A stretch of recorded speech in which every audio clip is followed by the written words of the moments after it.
Compañeros y colegas, ya, gracias. Empezamos nuevamente. Buenas tardes con todos los compañeros y colegas que se han dado cita en esta aula virtual. Al tiempo de darles las gracias por haber aceptado la invitación que hemos reiterado en estos 3 días, quiero también dar la bienvenida y agradecer el auspicio que está haciendo el curso la Universidad Central a través de la Facultad de Ciencias Sociales, al doctor Rafael Polo por acompañar el programa, el curso y ser docente en esta clase final del curso de epistemología de la archivística. Es importante anotar que el doctor Polo es decano de la Facultad de Historia de Ciencias Humanas de la Universidad Central y el día de hoy nos va a compartir algunos temas. Quiero presentar al doctor Rafael Polo, él es licenciado en Sociología y Ciencias Políticas por la Universidad Central, máster en Letras por la Universidad Andina Simón Bolívar y PhD en Ciencias Sociales por la Flaxo del Ecuador. Como dije, es decano de la Facultad de Ciencias Sociales de la Universidad Central y realiza estudios, ¿no?, sobre historia, sujeto y conocimiento desde autores como Michel Foucault y Costa Rica. sí, y Coser. Precisamente, gracias, Rafael.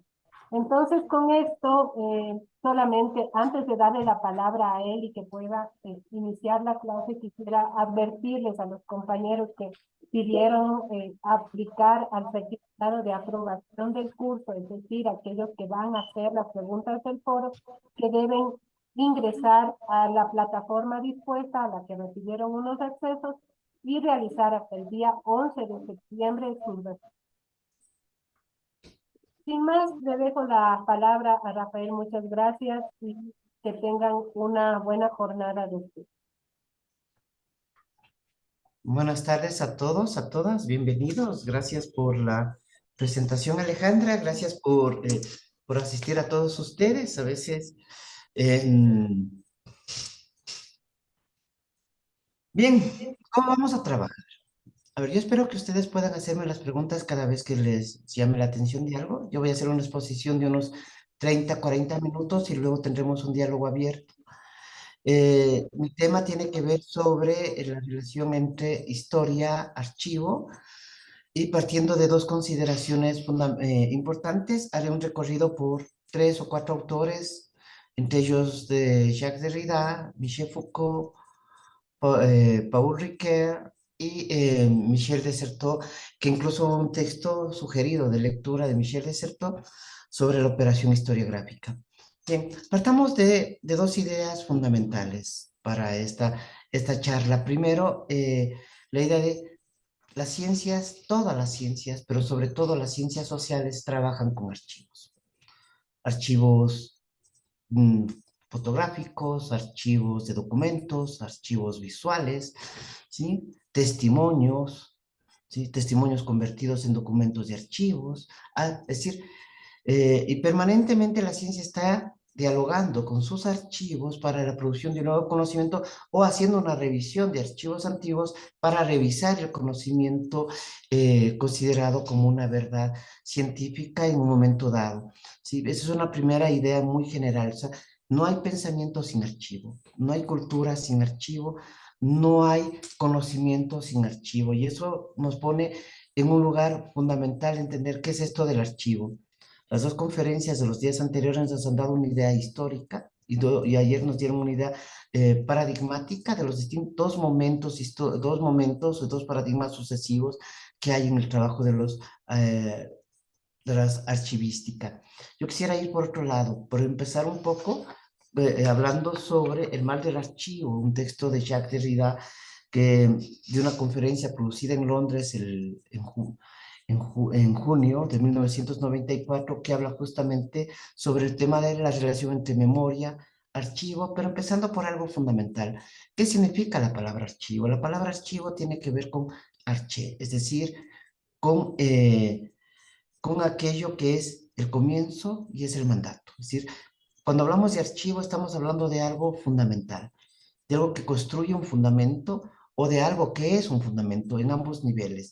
¿Por qué algo que construye un fundamento? Porque en el archivo se van a localizar los documentos más esenciales e incluso los no esenciales de una cultura, pero en base a eso producimos narrativas. En base a los documentos que están asentándose en un archivo, producimos la ley.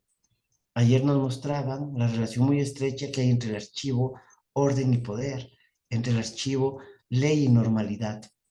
Hoy veremos esta relación entre el archivo, fundamento, memoria y comienzo. ¿Por qué el archivo de comienzo? Porque ahí se elabora, digamos así, un principio ontológico y puede ser también construirse un principio físico sobre lo que es los valores, las creencias determinantes de una cultura. ¿Sí? Ahí comienza, ahí se manda, ahí es desde donde se dice qué es lo que se puede hacer, qué es lo que se puede pensar y qué es lo que se puede decir. A ver, ¿sí? Con esta idea, pongamos un ejemplo para irlo visualizando, para que no se quede como una formulación en abstracto, ¿sí? Si el archivo es el lugar donde se muestra la ley, si el archivo es el lugar donde se muestra un comienzo y un mandato, podemos hacer uso de un archivo para mostrar cuáles son los comportamientos de las clases subalternas, cuáles son los comportamientos en los momentos de insurrección popular, cuáles son las formas en cómo se construyen el orden. Pensemos en un texto al mismo tiempo que está ubicado e inscrito en la fundación del paradigma indiciario en la historia, es decir, el paradigma de la microhistoria de Carlo Ginzburg, donde él muestra con claridad parte de alguna consideración diciendo, bueno, ¿sí? Los testimonios de las clases subalternas son escasos, ¿sí? O por lo menos están dichos de forma ahorita desviada, oblicua, ¿sí? Y se mantiene en el más profundo anonimato, en el más profundo desconocimiento, pero sin embargo es posible ingresar al comportamiento de las clases subalternas frente a los poderes, haciendo uso de fuentes escritas, de fuentes documentales, ¿sí? ¿Sí? En algunos casos también dice el autor de hallazgos arqueológicos, ¿sí? Que tienen una función doblemente indirecta. Por un lado, ¿sí? Los archivos que nosotros tenemos operan como filtros intermedios y deformantes de los comportamientos de las clases subalternas. Un ejemplo es, por ejemplo, un ejemplo que podemos tener, Andrés Guerrero hace un análisis sobre cómo el indígena va a borrarse en la noción de ciudadanía a través de los archivos. Cuando un indígena en 1860 va a reclamar su tierra, va a reclamar al teniente político eh, sus pertenencias o a buscar resolver un conflicto jurídico con el Estado, el teniente político lo habla, como el teniente político es un representante de la localidad y le habla en el lenguaje de la localidad, le habla generalmente, le hablaba pues generalmente en quichua, ¿sí? Y el teniente político traducía lo que escuchaba del indígena en quichua a castellano y luego ese documento que tenía nombre propio, era identificado con sus rasgos étnicos. Cuando va de la parroquia a la ciudad, desaparecen los rasgos étnicos y aparece la noción de ciudadanía. El que reclama es el ciudadano, ya no es el que reclama, es el campesino o el indígena. ¿Sí? Es decir, cuando vemos en un archivo esta deformación, vemos una ley escrituraria que está detrás, vemos una ley no, conceptual estatal que está armando un discurso, ¿sí? Y al mismo tiempo produciendo visibilidad y por otro lado generando otra visibilidad, negando una historia étnica y produciendo la visibilidad como ciudadano. Sí, a eso es lo primero que tenemos que ver cómo en estos ejemplos de que el archivo es el lugar de un mandato, de un fundamento. El segundo ejemplo, la segunda idea que tenemos ahí es que todos los archivos están escritas en las reglas de composición de los valores, de las escrituras, de los testimonios de su época. Es decir, si queremos ingresar a comprender claramente lo que un documento dice, tenemos que de alguna manera también preguntarnos cuáles son las reglas de composición de esos discursos para qué funcionaba ese documento, para qué fue escrito ese documento, cómo circula, dentro de qué orden institucional, dentro de qué orden discursivo está moviéndose, está discurriendo. Y eso hace, según, siguiendo nuevamente con Ginsburg, esto hace que al ingresar a los comportamientos, discernir los comportamientos de las clases subalternas siempre sea de un modo indirecto, es a través del archivo, pero sobre todo aquello que en el archivo se guarda como silencio, como lo no dicho, o como lo que está detrás de las clasificaciones, lo que está detrás de las normas, de las reglas. Él ejemplifica contándonos la historia de Menocchio, ¿no es cierto? De este molinero del siglo XVI que va a ser quemado por la Inquisición, va a ser juzgado 2 veces por la Inquisición, en la segunda vez va a ser condenado a ser quemado, ¿sí? En la que se muestra cómo él, primero, es alguien que leía, es alguien que leía, entre otros autores, a Spinoza, ¿sí?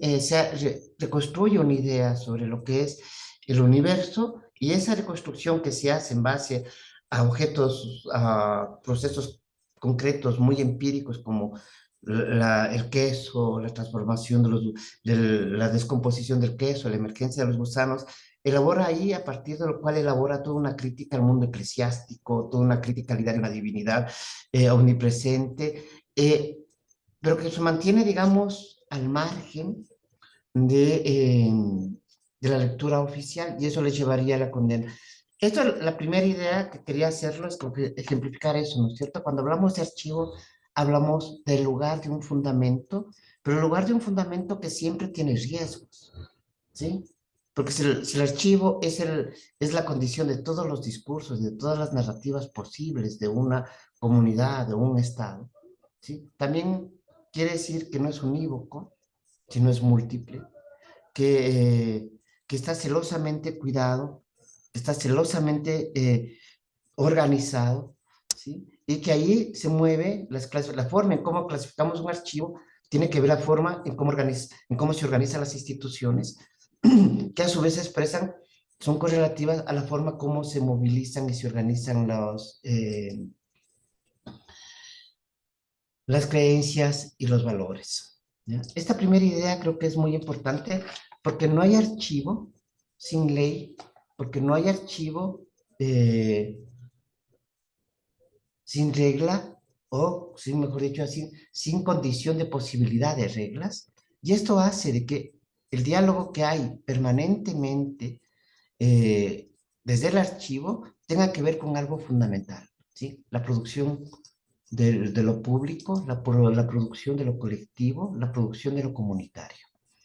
Con respecto a lo público, quisiera recordarles brevemente ahí eh, un artículo que ha sido muy comentado en los últimos años, que fue escrito por Kant en 1784 y que circuló en un periódico local, ¿qué es la ilustración? ¿Cierto? Respuesta a una pregunta, ¿qué es la ilustración? Es un pequeño opúsculo de apenas unas 8 cartillas, ¿sí? Que fue escrito para dar una respuesta a qué es lo que se está llamando y viviendo como ilustración. Y él dice dos cosas en ese artículo que me parecen muy importantes retomarlos ahora a propósito del archivo. Primero, sí, la ilustración tiene que ver con un hecho público, un hecho colectivo que pertenece a todos, ¿sí?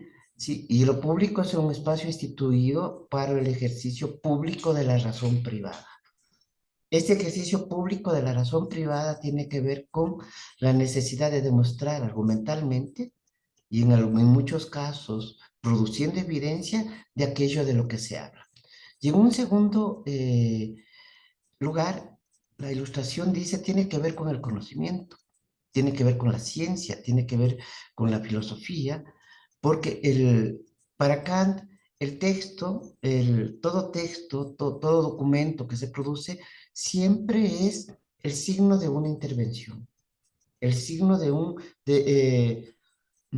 una participación en un debate más grande, que tiene que ver justamente con los debates que se dan en esfera pública, las intervenciones de textos tienen que ver con los debates que se dan ahí, la problematización de esos debates, pero sobre todo con el problema que llamaría de la actualidad, del presente. Es decir, de alguna manera, si componemos lo que tenemos aquí de Kant con lo que hemos dicho a propósito del archivo como un arqué, ¿sí? Todo documento es una intervención, un orden de una actualidad, pero al mismo tiempo una producción de la actualidad. Y eso nos exige a nosotros, como trabajadores que trabajamos con los archivos, tener un cuidado de reconstruir no solamente el problema que se debate, sino a través de ese problema imaginar la actualidad que se está construyendo y la actualidad que se está produciendo, ¿sí? Si la ilustración es un acontecimiento que se produce a sí mismo, la reflexión sobre eso, que es siempre una reflexión escrita, es un escrito además que interviene en un espacio público que se comparte con todos, ¿sí? Está ligado a algo fundamental, producir el presente, visibilizar el aquí y ahora, construir a partir de allí lo que vamos a entender por actualidad. Por lo tanto, ahí nos hacemos una pregunta de cómo un texto que esté en el archivo interviene en la producción de la actualidad o intervino en la producción de la actualidad, ya sea como norma jurídica, ya sea como código médico, ya sea como valor moral, ya sea como comportamiento político, pero que todo eso está escrito y el escrito además es un intento, por un lado, de sintetizar, ordenar, mostrar, pero sobre todo coordinar acciones, coordinar comportamientos, coordinar decisiones. Entonces, el presente como acontecimiento político, filosófico, cultural, pero también como un acontecimiento que opera y que produce archivos y que se produce desde el archivo, ¿sí? Es un presente en permanente construcción dentro de campos de fuerza diversos, distintos y fuertes. Y evidentemente, ¿sí? La única forma como podemos comprender una actualidad es imaginárnoslos a través de una narración. Y eso hace que el archivo, ¿sí? Esté asociado a la narración. Ahora, ¿qué significa aquí narrar? ¿Y qué es lo que se narra? En primer lugar, narramos para comprender y narramos para producir significados a través de esa comprensión. Estos significados producen horizontes de acción, horizontes de expectativa y al mismo tiempo son un mecanismo de producción de sujetos, de subjetivación. Esa actualidad que se produce, esa actualidad que se codifica, es al mismo tiempo un dispositivo muy complejo que subjetiva, acciona y determina, ¿no? Si hacemos uso de esto, nos damos cuenta que los textos que descansan en un archivo, ¿sí? El archivo acá, como los aparatos ideológicos del Estado, al decir del tu ser, no son ni públicos ni privados, y son ambas cosas a la vez, ¿sí? Los archivos que están guardados en bibliotecas privadas, cuando son usados para un debate público, se vuelven un lugar de lo público, se vuelven un lugar de la disputa por el significado, se vuelven un lugar de disputa por las categorizaciones, designa una ruta, impone una autoridad y al mismo tiempo, ¿no es cierto?, se genera un litigio, ¿no es cierto? Esta idea de Jacques Rancière de que los objetos políticos son litigiosos, también podemos decirlo respecto al archivo. Los archivos son el espacio de litigio. La manera en cómo nosotros inscribimos un documento en una narrativa determinada hace que se vuelva litigioso, ¿ya?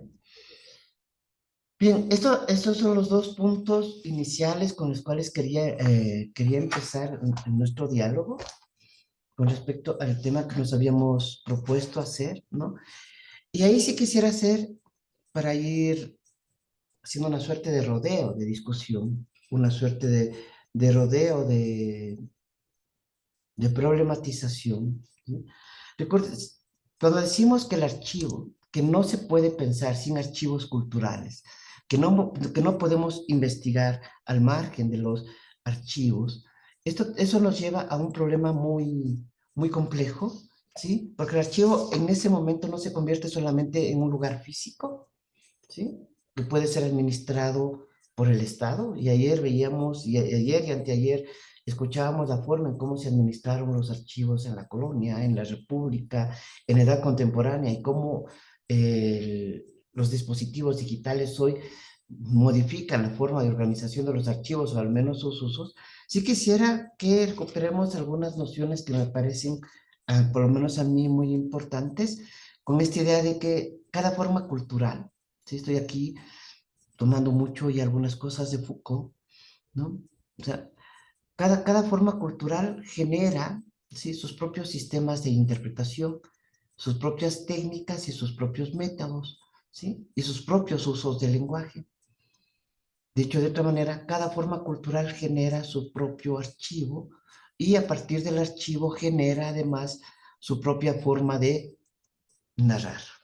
Narramos de determinada manera los acontecimientos políticos, ¿sí? Y ahí tenemos, por ejemplo, en el mundo moderno narramos los acontecimientos políticos a partir de la contraposición entre revolución y democracia, por ejemplo, o entre democracia y nazismo, o democracia y fascismo, por ejemplo, o entre globalización y lo nacional ahora, ¿sí? Estas formas de narración se inscriben también en un fuerte, según Foucault, la necesidad de producir un fuerte rechazo a una idea naturalista del origen, a una idea empirista del origen, y mostrar que lo que tenemos ante nosotros son comienzos, pero estos comienzos siempre son mínimos, pequeños, aislados, discontinuos, pero esos comienzos que operarían como una especie de una exterioridad de los acontecimientos, como dice en uno de sus textos dedicados a Nietzsche, Freud, Marx,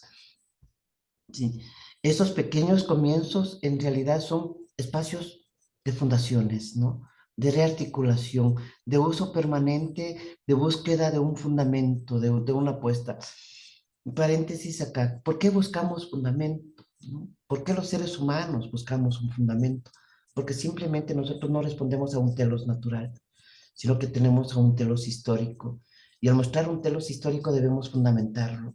Y generalmente fundamentamos ese telos en el mito, en la teología o en la ciencia. En los tres casos lo hacemos en escrituras, ¿sí? Y la escritura es el principio y el lugar y el mecanismo a partir del cual se organizan los archivos.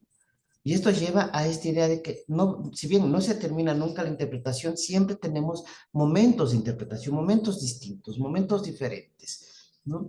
Y esos momentos diferentes hace que en ciertos momentos dados ciertos archivos aparezcan como muy importantes, ¿no? Y después simplemente se pierdan en la bruma, se oscurezcan como al caer la tarde, ¿no? Pero estas interpretaciones que cada forma cultural impone se presentan como formas conceptuales, como principios discursivos o como reglas de organización de los discursos, ¿no? Como reglas, ¿sí? Un ejemplo de eso sería la función autor. O sea, pensemos cómo muchos archivos están clasificados con un nombre propio y otros están clasificados por una región y otros están clasificados por una función y otros están clasificados y codificados por una eh, operatividad institucional, etcétera, ¿no es cierto? O sea, el nombre propio funcionó en el discurso cultural occidental, ¿sí? Teniendo fundamentalmente una función clasificatoria. Un nombre permitió agrupar, un nombre propio, institucional o personal o judicial, permitía agrupar un cierto número de textos, un cierto, delimitarlos, excluirlos unos de otros, oponerlos a otros. El autor, como dice Foucault, no precede a las obras. Él es un cierto principio funcional por medio del cual en nuestra cultura se limita, se excluye, se escoge e impide la libre circulación de la ficción. Es decir, el autor, la función autor, caracteriza un modo de apropiación, un modo de clasificación, pero también un modo de distribución, de circulación de los discursos y de funcionamiento de ciertos discursos. A ver, la función autor nos permite identificar ciertos objetos de apropiación. Ciertos autores están identificados con ciertos temas. Y ahí tenemos también que decirlo, por lo menos en historia intelectual, ¿no es cierto?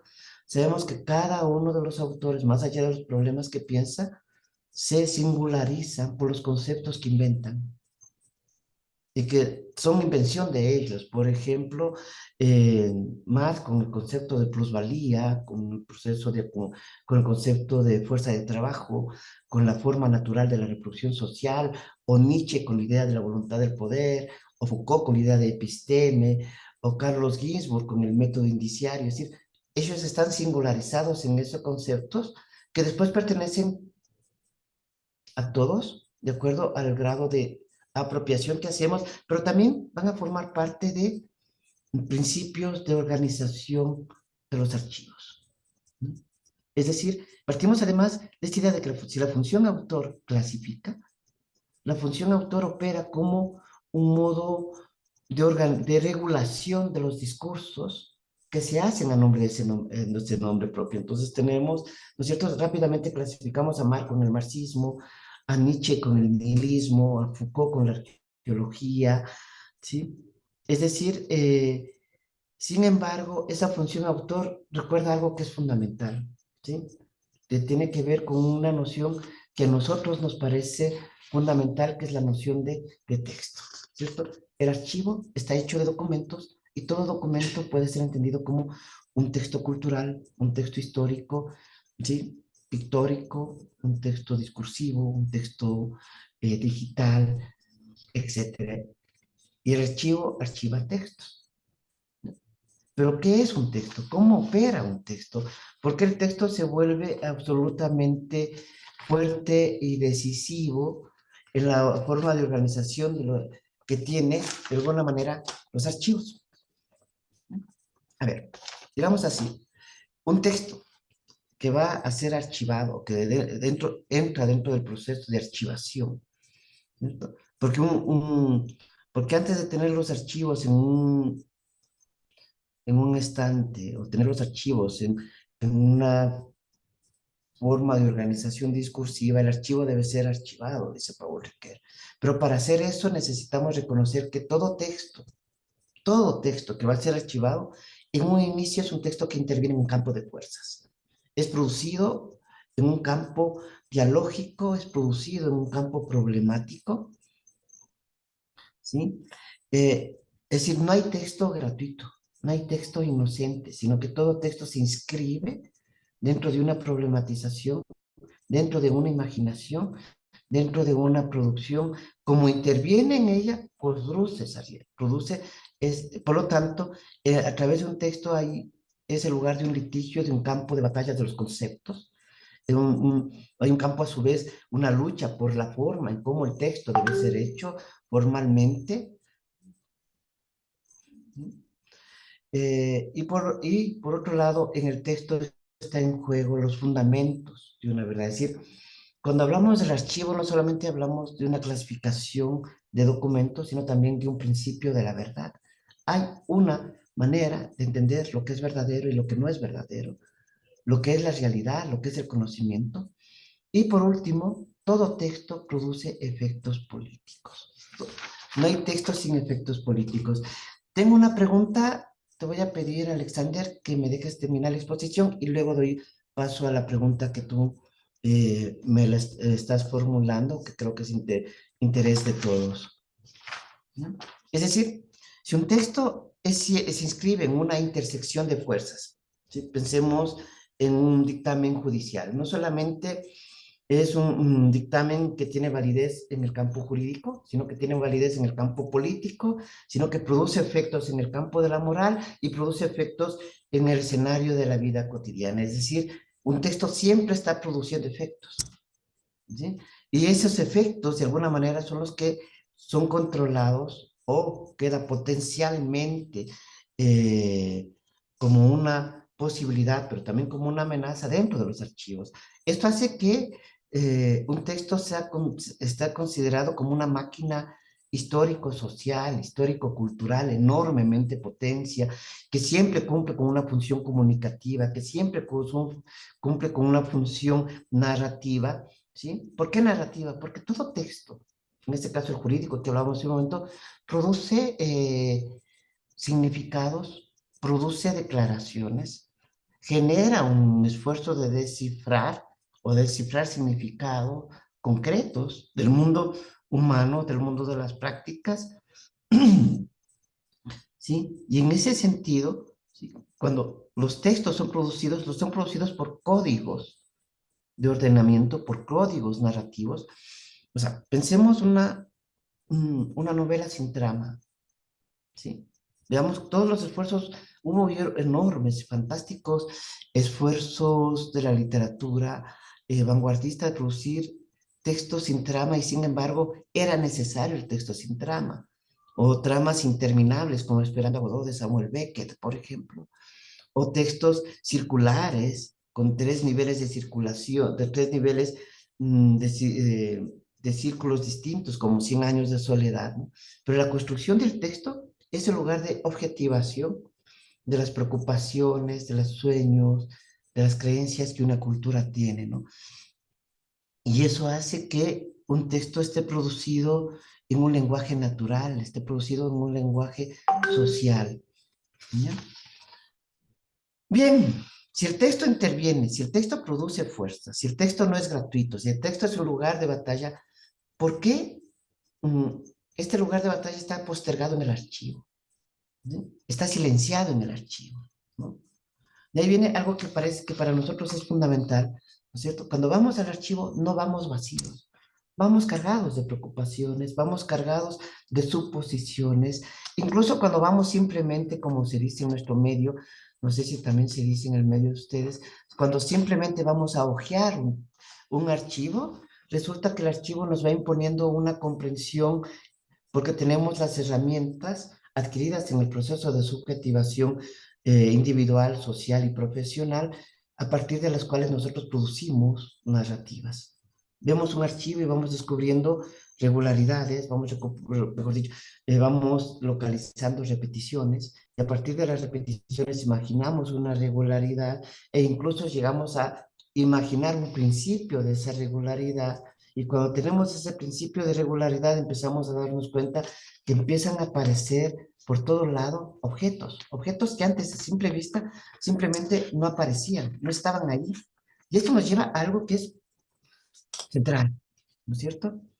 Si en el archivo están los textos en en un litigio silenciados para los litigios posibles, es porque en el texto, es porque en el archivo está la posibilidad también potencial, como una amenaza y como una creación permanente, de cantarnos la experiencia. El archivo nos permite contar la experiencia de una cultura.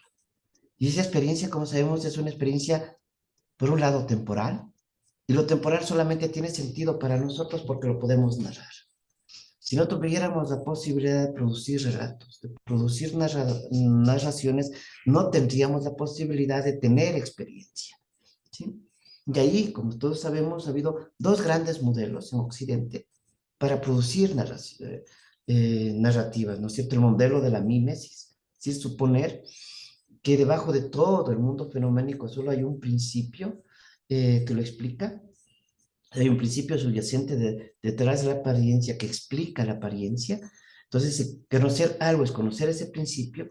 Suponíamos que ese principio, que la narración que hacíamos de ese principio era idéntico a ese principio y que la única forma de acceder a lo que está detrás de las cosas o al principio que organiza las cosas es a través de la razón. Y la razón puede ser descrita y representada por medio de conceptos y narrativas. Conceptos, problemas y narrativas.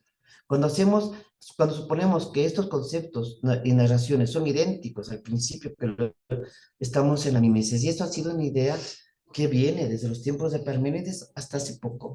Digamos que el siglo XX rompe con esa idea y nos impone que detrás, que no hay un solo principio, que lo que está ahí son correlaciones de fuerza, que lo que está ahí son multiplicidades en enfrentamientos que se expresan más o menos en las distintas formas narrativas, ¿no? Y evidentemente cuando producimos una narración estamos obligados, ¿no es cierto? Los historiadores lo saben mejor, y los literatos también lo saben, ¿no? Mejor que otros, digamos, por todos sospechamos, necesitamos producir tramas narrativas. Estamos con saber contar una historia para producir un significado de un acontecimiento, porque los acontecimientos no hablan por sí mismos, porque la narración es, sabemos, un esfuerzo de inteligibilidad, un esfuerzo de dilucidación, donde es posible capturar una experiencia vivida. La experiencia narrada no es idéntica a la experiencia empírica, pero sí es un vehículo de acceso a esa experiencia empírica. Bien, entonces, ¿dónde está esta experiencia empírica de una cultura? Está, sin duda alguna, en el archivo. Está organizada en forma de archivos y solo quisiera, ahí ya que me queda un poco tiempo antes de seguir diciendo algunas cosas, recordar dos temas topados por E.P. Thompson primero en su texto sobre el origen de la clase obrera en Inglaterra, ¿no es cierto? Él dice, la clase es una invención de la clase. No es algo que está dado en tácita, de modo fáctico y tácito, sino que es una invención porque hay que producir esta conciencia. Esta conciencia se va a producir a través de la organización de sindicatos. Estos sindicatos van a producir memoria, van a producir textos, van a producir conferencias, y a través de estos textos que van a producir se va a ir construyendo la memoria de clase. Es decir, la memoria de clase no es un efecto, eh, ni una derivación de una condición material, sino una producción discursiva, una producción que va inventando una memoria permanentemente a través de la escritura y a través de un ejercicio constante de construcción de narrativas, de construcción de testimonios, de producción de archivos, ¿cierto? En otro texto, fijémonos que este es un texto con el cual rompe, digamos, cierta historia positivista y cierta historia ideológica ortodoxa, marxista, ¿sí? Pero hay un texto donde P. Thompson da una respuesta contundente al filósofo Luis Althusser en la década del 60-70, del siglo pasado, donde Althusser había dicho que los historiadores se quedan atrapados en lo empírico y él dice, no, todo lo contrario.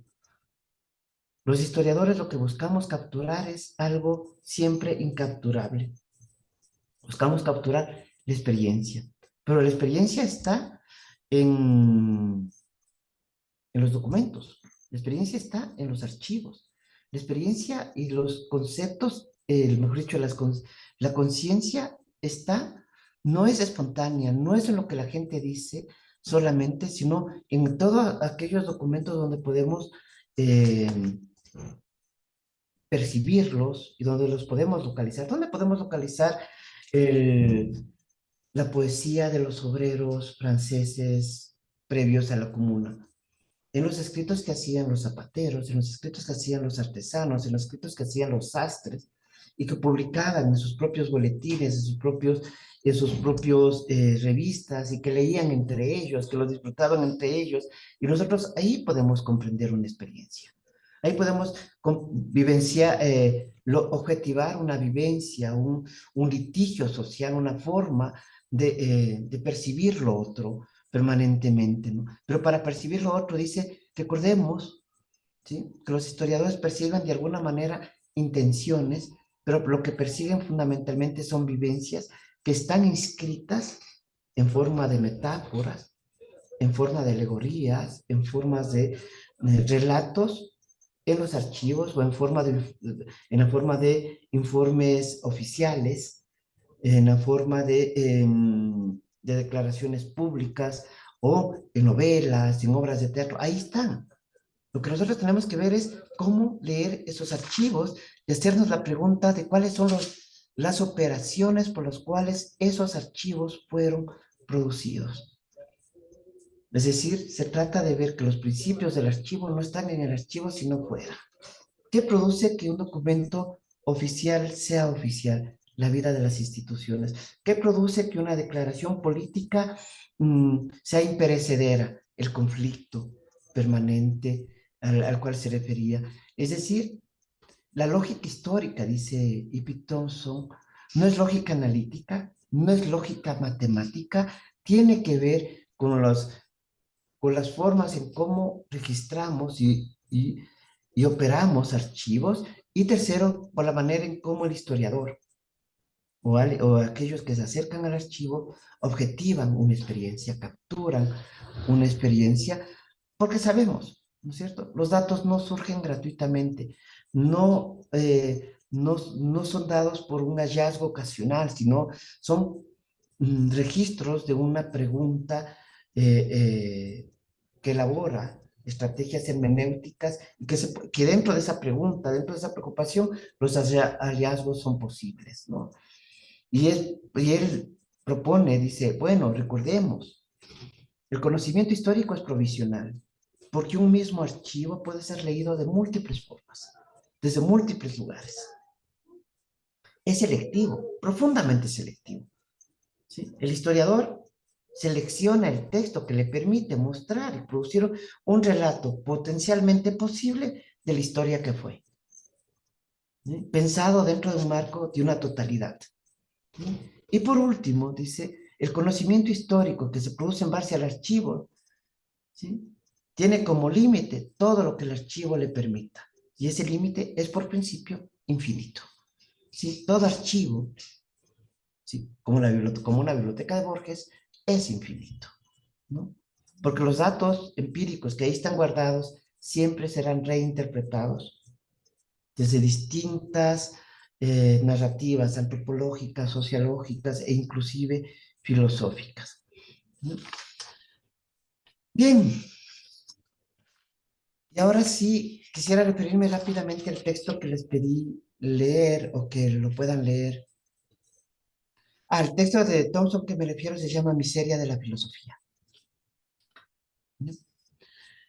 Este texto dejémonos, vamos a ver aquí la distancia entre Thompson, un historiador social, y Michel de Certeau, por muchos considerados como un representante de lo que sería el paradigma postmoderno en historia. ¿Sí? En el texto de la operación historiográfica, Michel de Certeau se hace una pregunta inicial, ¿sí? Que puede ser también trasladado a otros campos del conocimiento. ¿Qué fabrica el historiador? Se pregunta. ¿Sí? ¿Qué hace el historiador? Imaginémonos una pregunta de ¿qué hace el abogado? ¿O qué hace un médico? ¿Sí? Suponemos que las respuestas son obvias, sin embargo, no lo son. ¿Sí? ¿Qué fabrica el historiador? El historiador, dice Michel de Certeau, fabrica relatos. Relatos que legitiman, relatos que construyen pertenencia, relatos que generan expectativas. Pero no es una fabricación eh, antojadiza, arbitraria, ¿no? Porque él dice, el historiador fabrica relatos desde un lugar. Y cuando está hablando de un lugar, no se refiere a un lugar geográfico. ¿Sí? Hay historiadores latinoamericanos y de otros lados del mundo que han considerado que cuando Michel de Certeau dice que se piensa y se habla siempre desde un lugar en historia, se refiere a un lugar geográfico. No, él está hablando más bien de un lugar que no es ni físico ni geográfico, sino a un lugar epistemológico. Hablamos desde un lugar epistemológico, porque mi forma de hablar me configura mi relación con el campo de la historia y me configura desde ahí, desde el campo de la historia, mi relación con el espacio social. ¿Sí? Y como estamos hablando de algo muy concreto, si el historiador fabrica algo, es porque el historiador, al igual que cualquier otro eh, técnico y científico, produce operaciones, y son operaciones técnicas. En este caso, esta operación técnica realiza una combinación de una práctica, ¿sí? De una escritura y de un lugar social, ¿sí? Este lugar social desde el cual nosotros escribimos las cosas, desde las cuales nosotros producimos las narrativas, ¿sí? Es lo que él va a denominar y va a construir alrededor de eso su idea es una institución del saber, ¿sí? Desertó toma distancia, es un texto además en el cual Desertó está tomando distancia con la idea de episteme de Foucault, y está tomando una distancia con la idea de paradigma de Kuhn, ¿sí? Estas instituciones del saber, dice él, es el lugar que es físico, es una institución, pero también es un lugar epistemológico. Hacemos historia dentro de determinados paradigmas, y en el campo de las instituciones del saber no hay un solo paradigma, sino hay varios paradigmas que están en disputas entre sí. ¿sí? Pero esta institución del saber es es lo que posibilita y determina subrepticiamente lo que se puede decir y lo que no se puede decir, y eso está ligado al aprendizaje de las reglas historiográficas, al aprendizaje de las metodologías, al aprendizaje de los usos de los documentos y de los archivos, ¿sí? Es decir, la institución del saber nos construye como seres técnicos que adquirimos eh, modos de producir, modos técnicos de hacer y modos metodológicos de producir relatos, ¿sí? Y esto lleva a decirle a él, todo texto, dice él, es a la vez el resultado y el síntoma de un lugar institucional, de una institución del saber, a partir del cual podemos sospechar lo que estaba en disputa. Es decir, todo documento, todo archivo, todo documento que esté en el archivo es el síntoma de un problema, es el síntoma de un enfrentamiento, es el síntoma de una disputa por formas de vidas determinadas, pero a su vez es producto de un lugar, ¿no es cierto? ¿Qué es lo que produce el historiador? Produce relatos pero relatos en forma de textos que son a su vez discutidos y prolongan una tradición. Eh, el cambio de una forma de escribir el texto sería el cambio de una forma de organización paradigmática, ¿sí? ¿Qué es lo que permite? Las reglas epistemológicas metodológicas, ¿cierto? Toda persona que ha estado en ciencias sociales o en algunas ciencias sabe que su investigación va a estar determinado por las reglas epistemológicas en donde se mueve y por las metodologías que permiten vehiculizar el problema y la pregunta. Sí, es lo que permite, pero prohíbe algo. Siempre hay, ¿qué es lo que prohíbe? El propio paradigma genera un espacio de invisibilidad. Lo que no se puede pensar dentro de un paradigma, lo que está prohibido de pensarse de ese paradigma y que se presenta como lo anómalo o como lo obvio o como lo ya superado, ¿sí? Es decir, estas instituciones del saber nos enseñan a construir prácticas científicas por medio de operaciones técnicas cuyo objetivo final es la producción de textos, ¿sí? Textos en forma de libros. Pensemos en las investigaciones en las universidades. Producimos textos todo el tiempo, resúmenes a ver, testimonios, informes, ¿sí? Informes iniciales, primeros borradores, segundos borradores, finalmente artículo, libro. Fíjense la cantidad de textos que estamos, pero todos estos están reglados. Todos estos responden a un orden técnico institucional, responden a un orden, a un soporte de inteligibilidad y responden también a una búsqueda de legitimidad. No son textos que directamente están ligados a mostrar cómo opera el orden o la verdad. Bueno, creo que me pasé, no sé si estamos bien con el tiempo, pero bueno, les agradezco la atención por este primer momento y les escucho a cada uno de ustedes. Rafael, tienes una pregunta en el chat, te la acabo de reenviar para que la revises.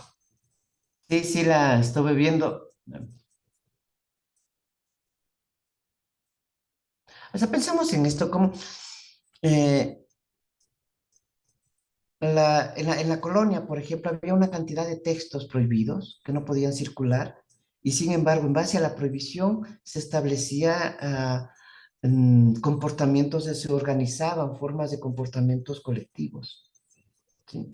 Mm, Jean-Pierre Vernant cuenta, por ejemplo, cuando habla del nacimiento de la polis, cómo en las sociedades previas a la polis en el mundo griego, las sociedades tienen una casta sacerdotal. Y esta casta sacerdotal son los únicos que acceden al conocimiento mm, y a la ciencia que está prohibido a la población y la población solamente los puede conocer a través de los sacerdotes. ¿Qué hacen los sacerdotes con ese saber? Dirigen, gestionan, gobiernan. Algo parecido sucedía en la colonia, ¿sí? Y creo que hoy cada vez eso es imposible, ¿no? O sea, cada vez tenemos más acceso personales directos a los distintos archivos que tenemos. Más bien, hoy tenemos un acceso a la información enorme. Lo que nos falta más bien es aprender destrezas de trabajar con esa información, ¿no? De hacer trabajos muy específicos con toda la documentación que podemos tener en el siglo XIX. Por ejemplo, no todo lo que se escribió en el siglo XIX está ligado al problema de la nación en América Latina y sin embargo seguimos ordenando los textos del siglo XIX respecto al problema de la nación. Ahora, los archivos, eh, los archivos se clasifican de acuerdo a las grandes formas de organización de la vida social e histórica. Son los archivos de la nación, por ejemplo, los archivos del Estado. Y dentro de esos archivos se pueden realizar clasificaciones, organización de los archivos, de los obreros, de los trabajadores, de los campesinos, de los indígenas, ¿sí? Y de hecho se ha hecho esa clasificación, ¿no? Mm, el archivo es un modo de codificar los conocimientos de un archivo. Gracias. El Ya archivo es un para modo de codificar los conocimientos posibles de una organización política cultural. A ver, Omar, a ver, Tenemos a Mayra con la mano alzada y luego a Omar, por favor. Mayra. ya. Gracias, profesor. Realmente me ha complacido mucho, mucho escucharlo y desde la perspectiva archivística, sobre todo postcustodial, que hablábamos ayer, hay una coincidencia total, sobre todo con toda esta subjetividad que usted ha estado insistiendo desde muchas perspectivas. Solo me gustaría anotar o apuntar o comentar que dentro de esas producciones, o sea, dentro de la producción de narrativas respecto al archivo, habría que tener en cuenta también la narrativa que genera los propios archivistas Ujú, y los procesos archivísticos. Porque, por ejemplo, los, los archivistas también realizan sus procesos desde un lugar epistémico, ajá, que sí. digamos fue un lugar epistémico durante siglos anclado en el positivismo, anclado en la concepción del archivo como objetivo. Por lo tanto, las clasificaciones de los documentos que los historiadores consultan están mediadas por esa perspectiva epistémica de los archiveros. O sea, creo que valía la pena unir a lo que usted decía, que también desde la ciencia del archivo y desde los archivistas se generan nuevas narrativas, lo que llama en el campo de la archivística, esto se ha tocado mucho, sobre todo Eric Quetelar es un autor que menciona que hay un proceso de activación continua del archivo. Y dentro de todos los actores que usted ha mencionado, a mí me gustó, si a usted no le parece mal, incluir también a los archivistas. Sin duda alguna, porque creo que es importante también ver desde qué escalas estamos produciendo una narrativa, ¿no es cierto? Si cuando Y en ambas escalas siempre trabajamos con el orden que han producido los archivistas, porque los archivistas se ven enfrentados al problema de qué hacemos con tanto documento empírico sobre una cosa, sobre una cuestión. Entonces tienen que organizarla y su organización va a estar ligada también a la comprensión histórica, nacional e internacional que cada uno de los archivistas tiene. Y claro, hay que ver la escala de organización en donde tenemos la mirada. Si es en lo macro histórico, ¿no es cierto?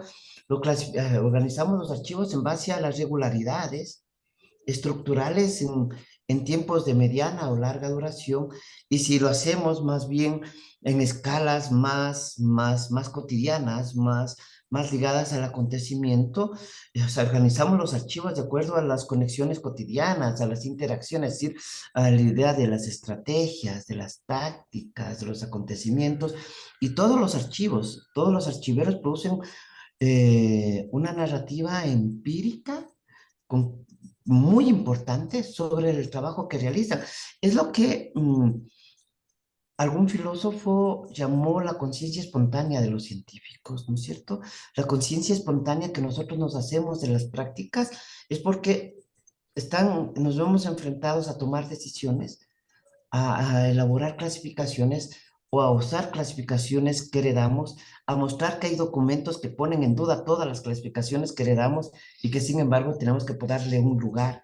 Y eso genera una discusión epistemológica sobre cuál es el objeto del lugar de este documento, por ejemplo. A ver, ¿sí? Y cuál, a ver, pongamos un ejemplo, se me ocurrió, por eso me trabé hace un momento.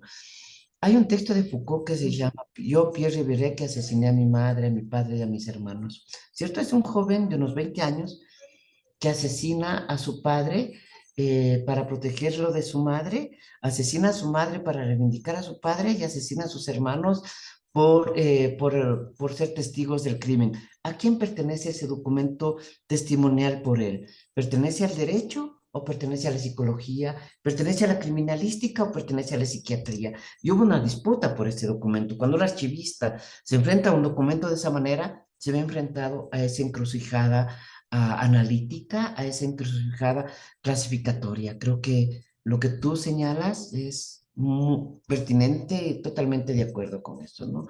Los archiveros se han hecho, son los que guardan celosamente una memoria potencial múltiple permanentemente, ¿no? Y nosotros trabajamos con el trabajo que ellos han hecho permanentemente. Omar. Sí, buenas tardes. Antes que nada, felicitar por esta interesante exposición. Un poco en la línea de lo que comentaba la profesora Mena, ¿no? Y lo que usted acaba de señalar, siempre me viene a la mente algunas lecturas, además de Michel de Certeau, sino la de Carlos Gisbos que usted citaba, además del queso y los gusanos, el hilo y las huellas. Y decía pues que en el documento siempre esconde perdón, el documento muestra muchas veces está, entre comillas, la verdad, pero detrás de esa verdad guarda una falsedad, ¿no? O al revés, ¿no? Si el documento puede mostrar una falsedad, detrás guarda una verdad, o si los dos puede ser simplemente el resumen de una ficción, acaso de los documentos, ¿correcto? Pero esto a la par, digamos, de lo que señalaba Michel de Certeau, digamos, muchas veces estos archivos son como fuentes de conocimiento histórico. Esto lo sabemos muy bien y que esto ha ido rastreando desde el siglo XIX, especialmente cuando van surgiendo estas narrativas de la construcción de la historia, etcétera, ¿no? Muy apegado al positivismo de lo que conocemos. Pero también Certeau argumenta que a partir de la selección de los archivos, que la elección de qué documentos podemos consultar y qué dejar de lado, digamos, resulta algo fundamental en esta práctica historiográfica, ¿no?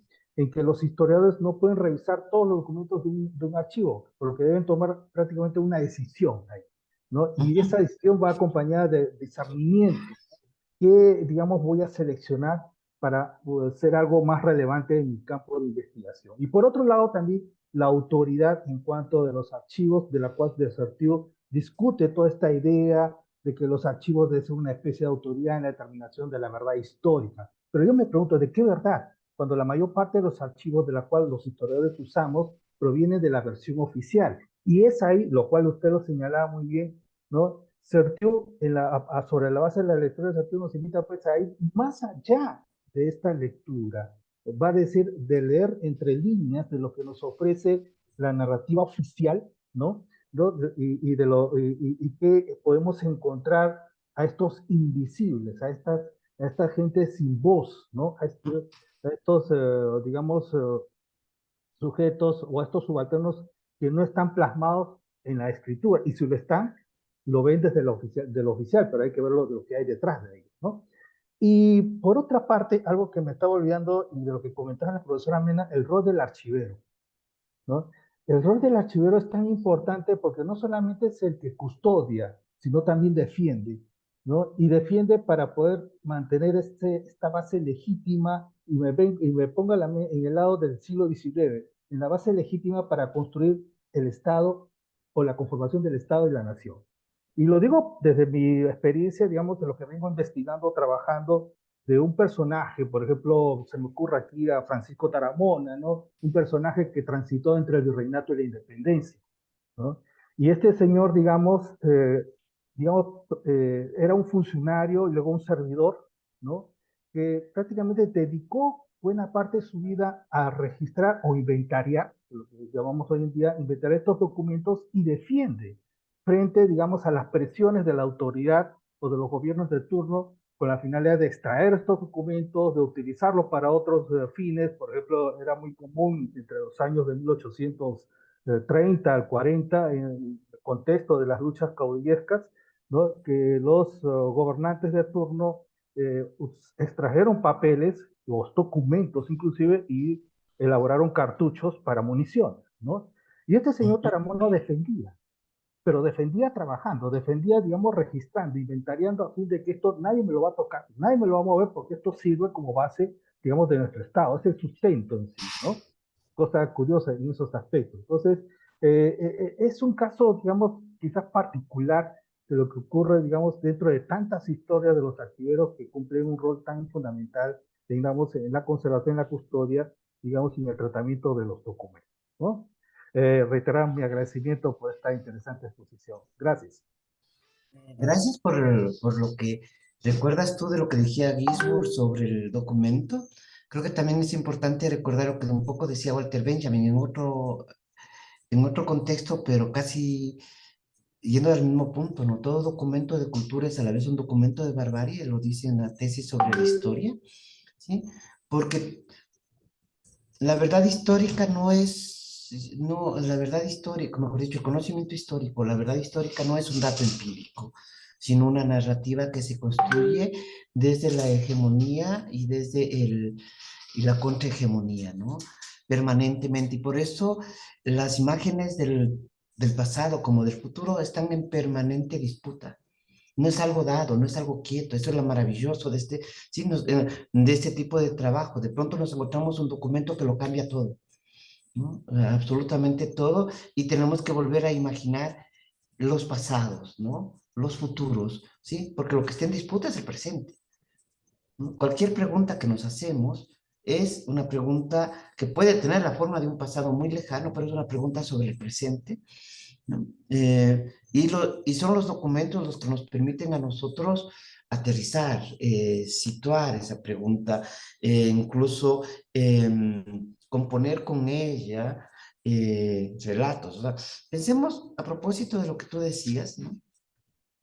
Pensemos en este libro que es entre ensayo literario e histórico de Irene Vallejo, El infinito en un junco, ¿no? Ella nos cuenta la invención de la biblioteca de Alejandría y cómo inicialmente se mandan una serie de buscadores de libros a los distintos confines del mundo antiguo para buscar ese tesoro, para buscar hacer una biblioteca que contenga todo el conocimiento posible. La biblioteca universal, donde los hombres de distintas culturas puedan ir a leer textos, a conocer historias de otros pueblos para así comprendernos como humanos, ¿no? Fijémonos que es una metáfora que de alguna manera está ligado a esta idea de la web, del Google, de las redes digitales, ¿no? Que nos permite tener acceso a todo el conocimiento que se ha producido y que sin embargo lo hacemos desde un lugar muy específico, claro, ¿no? Que es un archivero, es un guardián del conocimiento humano. Es alguien que custodia la experiencia vivida y guardada en forma de texto, en forma de escritura, en forma de metáfora, ¿no? Gabriela. Ya. Bueno, buenas tardes con todos y con todas. Mi pregunta va como por ahí también. Es como nosotros cuando leemos, cuando examinamos, cuando investigamos un documento de un archivo, lo hacemos desde el presente. Entonces tenemos como nuestros paradigmas desde los cuales estamos investigando, nuestra metodología, nuestro lugar epistemológico, mientras que el documento está, digamos, en algunos casos cuando es un documento histórico o incluso si no es muy antiguo, está enmarcado en su tiempo, ¿no? Y tiene también este lugar epistémico de los archiveros, como decía Mayra, y también los paradigmas de conocimientos de ese tiempo y digamos, de la institución en la que se encuentra. Entonces, mi pregunta es cómo se da este encuentro entre estas dos épocas, la época del investigador, de la investigadora, y la época del documento. A ver, en la vida cotidiana nosotros somos sujetos que permanentemente estamos produciendo anacronismos, nos imaginamos el pasado tal y como nosotros vivimos la actualidad. Entonces, cuando hablamos de familia griega o romana o prehispánica o colonial, pensamos que es la misma familia que nosotros tenemos, ¿sí? Somos anacronistas, ingenuos, espontáneos, sin saberlo, ¿sí? Eh, pero un historiador, alguien que hace historia, tiene algunas exigencias que hacer. Primero, tiene que tratar de habitar el tiempo que está investigando, ¿sí? Si bien las preguntas las hace desde hoy, las pregunta al pasado, ¿sí? Es el presente el que está de alguna manera ordenando esa pregunta, la está determinando, pero para responderla tenemos que aprender a respirar eh, el mundo anterior, o sea, como si fuésemos Guillermo de Baskerville, ¿no es cierto? Llegando a la abadía en 100 años el nombre de la rosa, ¿no? Las primeras 100 páginas del nombre de la rosa son difíciles porque tenemos que habituarnos al tiempo medieval. Una vez habituados al tiempo medieval empezamos a respirar una atmósfera cotidiana y es justamente cuando logramos percibir lo cotidiano de otro tiempo, logramos captar ese mundo que está organizado en instituciones, en paradigmas. El documento no es la huella, también ayudó a producir ese orden. Un texto no es solamente una referencia secundaria, no, es una referencia que está produciendo también el orden. Cuando yo me encuentro con un documento, digamos, declarativo, un documento oficial con el cual se funda una universidad, por ejemplo, ¿sí? Ese documento establece un principio institucional, establece un principio de orden, aunque ese documento haya sido escrito hace 403 años, por ejemplo, ¿sí? Y está produciendo ese orden. Y ese orden de alguna manera ha desencadenado una forma institucional que ha ido teniendo una travesía temporal, ¿no? O sea, tenemos que cuidarnos del anacronismo, pero sin embargo, esa es la porilla tensional constitutiva del historiador, de quien hace historia, ¿no es cierto? Tercero, no olvidemos que frente al archivo todos somos lectores. De hecho, somos lectores profesionales. Entonces, al archivo le preguntamos, a los textos que encontramos en el archivo, le preguntamos aquello que queremos comprender, ¿sí? No vamos a un archivo a leer azarosamente X, Y o Z cosa, no. Vamos preguntándole a partir de, por ejemplo, cómo incide las políticas locales en la producción de la nación en el siglo XIX. ¿Cuál es el papel de los ingenieros, los médicos y los abogados durante toda la segunda mitad del siglo XIX en la producción de la modernidad latinoamericana? Y vamos y buscamos esos textos, ¿no? Entonces, una de las cosas maravillosas de uno de los trabajos en los que estuve haciendo fue perseguir, por ejemplo, el proceso de edificación de la electrificación, es decir, cómo se fueron poniendo los postes, los alambres de electricidad en la Sierra Norte ecuatoriana, ¿sí? Y cómo eso fue generando una conexión entre los pueblos, cómo el ingeniero se enfrentaba a algo que no comprendía, que era la resistencia o la apología absoluta de los pueblos a donde llegaban ellos con la luz, ¿cierto? Eran los hombres de la luz, literalmente, ¿no es cierto? Eran los hombres que llegaban con la luz y era fiesta, ¿sí? Se hacía una fiesta a un poste, se hacía fiesta a un transformador, a un foco, ¿no? Y a través de esos documentos que vas encontrando en los archivos, puedes ir reconstruyendo un momento histórico, ¿sí? Quizás para el hombre y para la mujer de hoy, hablar sobre la electrificación no tenga mucha importancia, pero si entra un debate sobre la electrificación como producción de la modernidad o como una metáfora de la modernidad, estoy dándome otra lectura, ¿no es cierto? Lo que conecta a ambas épocas es la pregunta, ¿sí? Pero también debemos recordar que es la pregunta de hoy. No sabemos si esa pregunta anteriormente existía, pero la rastreamos. Y para rastrearnos nos vemos obligados a reconstruir los paradigmas, las técnicas, las metodologías, las referencias bibliográficas del pasado. Alejandra. Bueno, Rafael, primero quiero consultarte si es que vamos a tomar el receso de nuestra parte como como escuchas de tu clase y como asistentes y estudiantes, estamos encantados de poder seguir dialogando contigo. Por favor, confírmame si vamos a tener el receso. ¿Deseas tomar el receso? Yo en lo personal me tomaría unos 3, 5 minutos, no más. Ya, hagamos algo. Dejemos 5 minutos de receso porque, para poder empezar la clase casi en punto, retomar la clase casi en punto. Y al final de la clase, más o menos 5:20, tenemos otra ronda de preguntas y ahí me apunto para ser la primera en hacerlo, por favor. Muchas Bueno, gracias, Rafael. En 5 hecho, minutos tomamos la clase. Gracias. ya. Podemos continuemos, por favor, con la clase. Gracias, Rafael.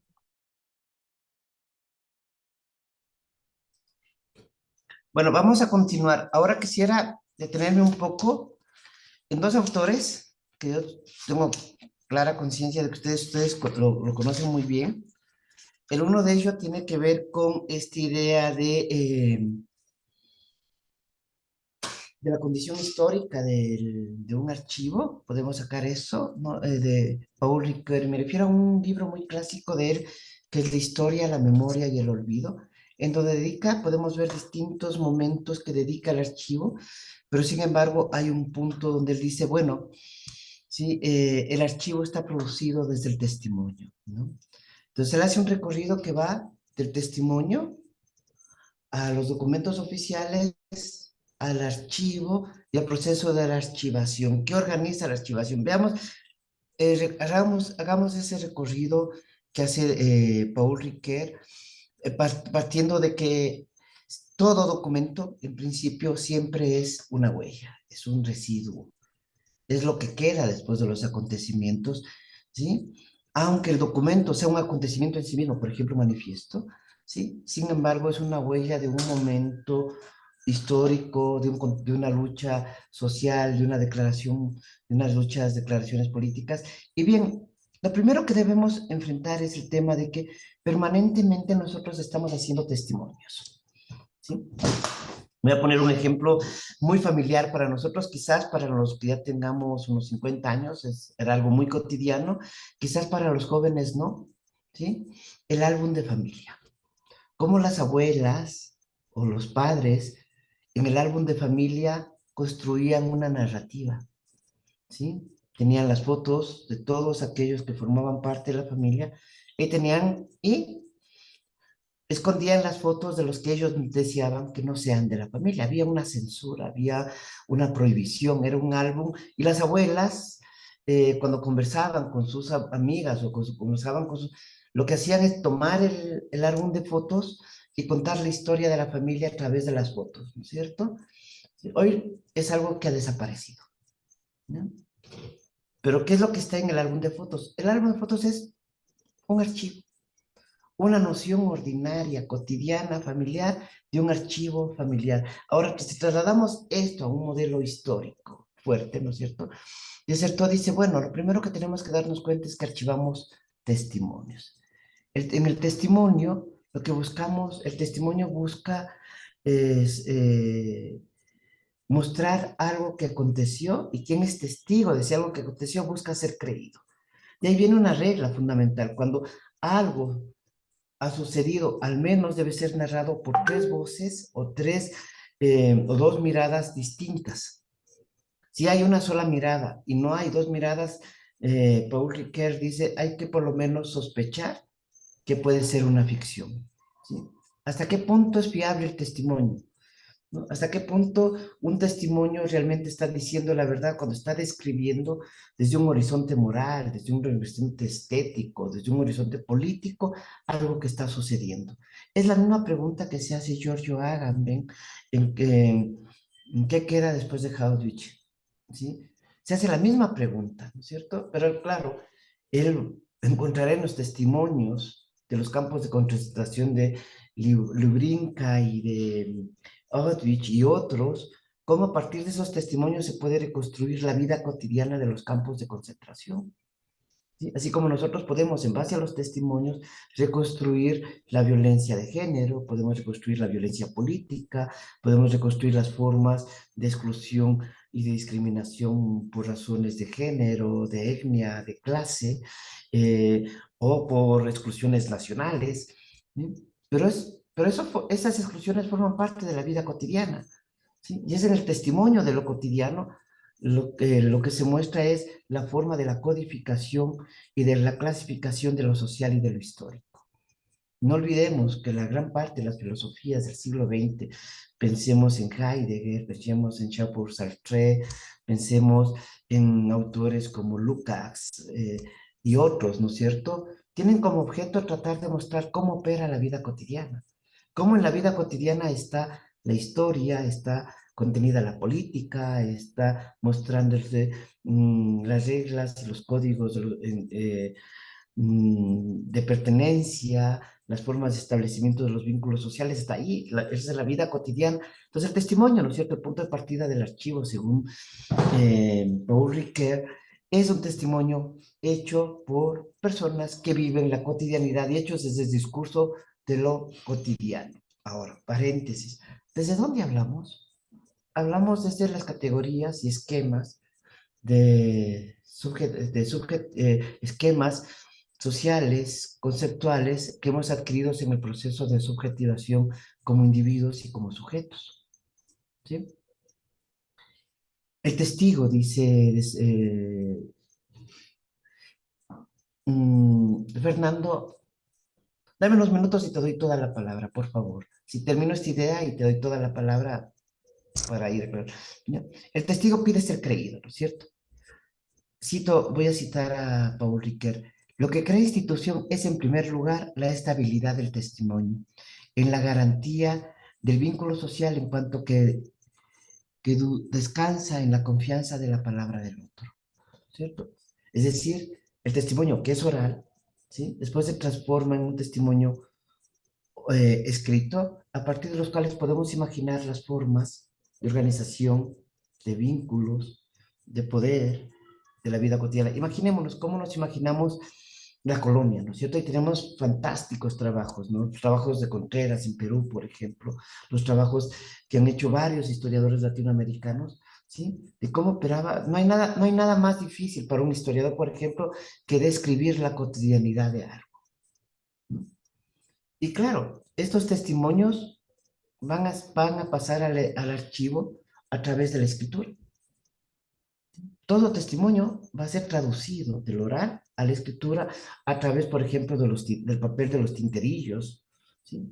La gente que se dedicaba a traducir lo que hacía, por ejemplo, en nuestro medio hasta los años 60, 1960, el siglo pasado, cuando un indígena iba a una tenencia política a hacer una denuncia, el tinterillo traducía lo que escuchaba, lo que creía escuchar en quichua, en castellano, ¿sí? Entonces ahí se filtraba.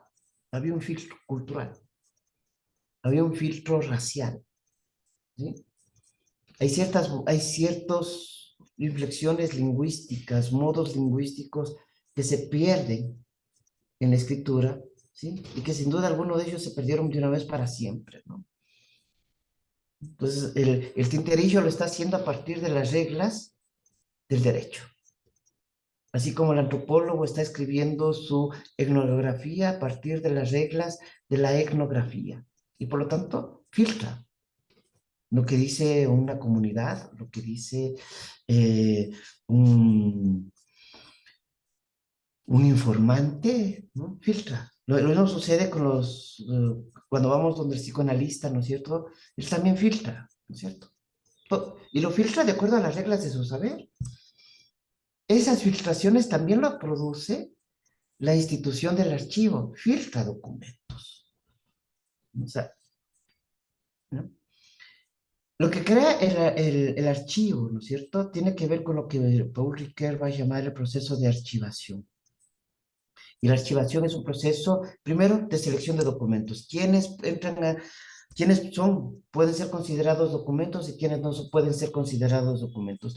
Hay reglas en el derecho, hay reglas en lo administrativo, hay reglas en la historia, hay reglas en lo político, de qué es un documento histórico y qué no puede ser un documento histórico, y con eso trabaja el historiador.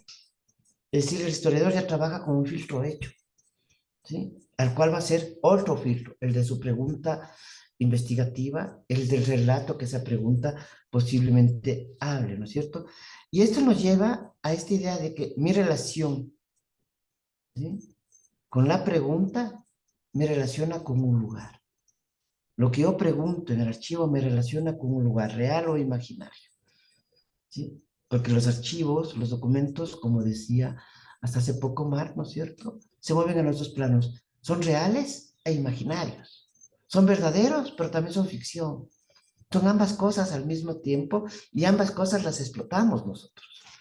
Les hacemos decir cosas, ¿no es cierto? Y ahí viene la importancia de comprender lo que es la huella. Aquí he señalado para leerles, ¿sí?, lo que es la huella. Y Michel de Certeau dice, ¿sí?, que la huella es el punto común, la raíz común al testimonio y al indicio, ¿no? La huella es aquello que queda, pero dirige, aquello que indica, ¿sí?, aquello que nos lleva a su lugar, ¿sí? Y lo único que hace posible la riqueza hermenéutica e histórica de la huella es la pregunta ordenadora, es decir, no hay observación, voy a citar a De Certeau, ¿sí? Dice, no hay observación sin hipótesis, ni hechos sin preguntas. Los documentos solo hablan si se les pide que verifiquen, es decir, que comprueben la verdad de, eh, de semejante hipótesis. Interdependencia, por tanto, entre hechos, documentos y preguntas.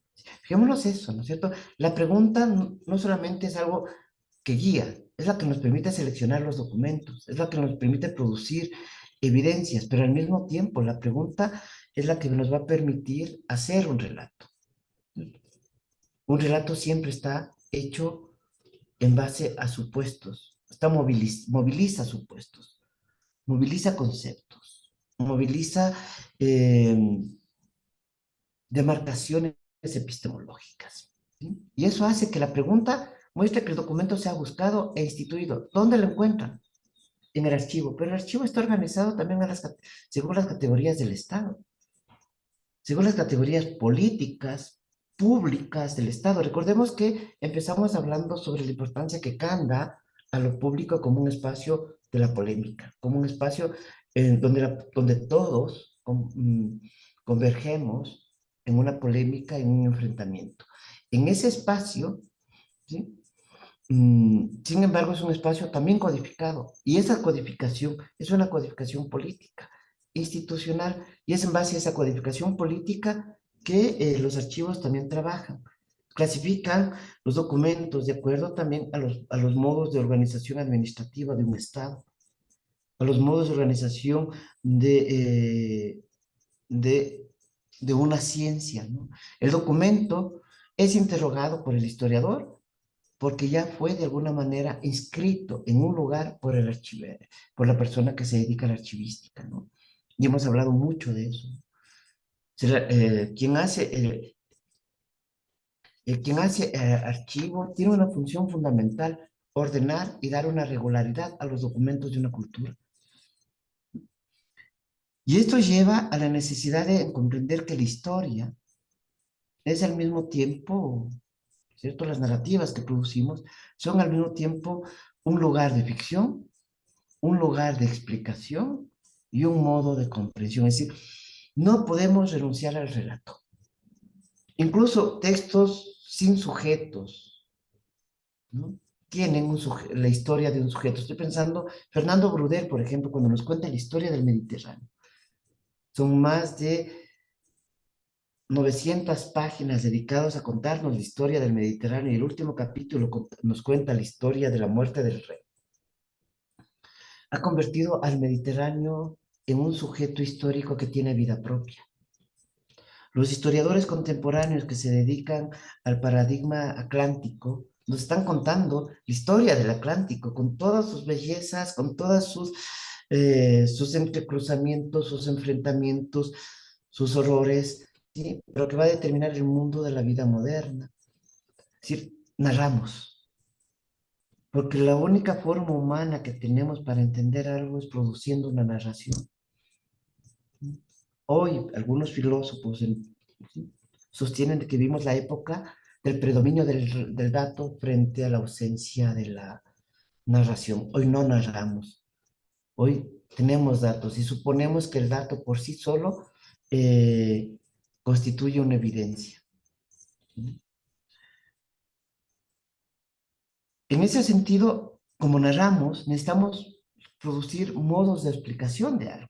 Y ahí es cuando nos enfrentamos al problema de la escala y el problema del uso de la documentación. Carlos Ginzburg, ¿no es cierto?, nos cuenta la historia de este molinero Menocchio, porque tiene la suerte de encontrarse un proceso inquisitorial completo, ¿sí? A partir del cual puede reconstruir la vida local de un molinero y el mundo que pertenecía del siglo XVI y del siglo XVII.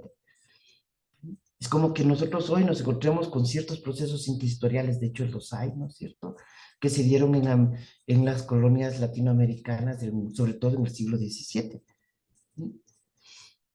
Es decir, esos modos de explicación tienen que ver con la escala. Busco regularidades estructurales, busco regularidad institucional, busco conexiones cotidianas o busco intenciones individuales. Y esto les lleva a quien hace historia a una pregunta. Bueno, ¿cómo uso el documento? ¿En qué escala uso el documento? En la escala cotidiana, entonces tengo que responder a la pregunta, bueno, ¿para qué sirvió este documento? ¿Cuál fue su propósito? ¿Para qué fue hecho? En una escala, digamos así, política, ¿sí? ¿Cuáles son los códigos de institución o de cancelación que un documento tiene? O escala, digamos, en una escala mayor, civilizatoria, ¿cómo ese documento explica un modo de ser y una forma de vida social? Y evidentemente ahí esto nos lleva al enfrentamiento de que esos documentos, esos archivos, están hechos a partir de lo que Dessertó llama la práctica de la representación.